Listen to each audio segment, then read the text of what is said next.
হরে কৃষ্ণ।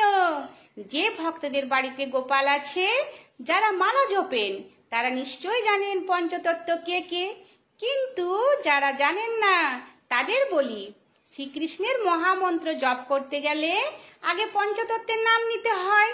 শ্রীকৃষ্ণ চৈতন্য প্রভু নিত্যানন্দ শ্রী অদ্বৈত গদাধর শ্রীবাসাদি গৌর ভক্তবৃন্দ, এটি হয়তো অনেকেই শুনেছেন। এটাই হলো পঞ্চতত্ত্বের নাম। শ্রীকৃষ্ণ চৈতন্য প্রভু নিত্যানন্দ শ্রী অদ্বৈত শ্রী গদাধর আর শ্রীবাস, এই 5 জন হলেন পঞ্চতত্ত্ব। তাহলে আপনারা জানলেন পঞ্চতত্ত্ব কারা। এই পঞ্চতত্ত্বের বন্দনা করা আমাদের প্রত্যেকের উচিত। আপনারা সকলে আমার সাথে সাথে পঞ্চতত্ত্বের বন্দনা করুন। শ্রী শ্রী পঞ্চতত্ত্ব দর্শন। শ্রীকৃষ্ণ চৈতন্য প্রভু দয়া কর মোরে, তোমা বিনা কে দয়ালু জগত সংসারে। পতিত পাবন হেতু তব অবতার, মোসম পতিত প্রভু না পাইবে আরে।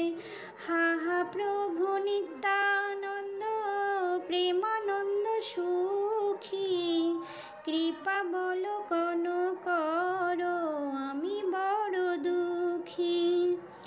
দয়া কর সীতাপতি অদ্বৈত গোসাই, তব কৃপা বলে পাই চৈতন্য নিতাই।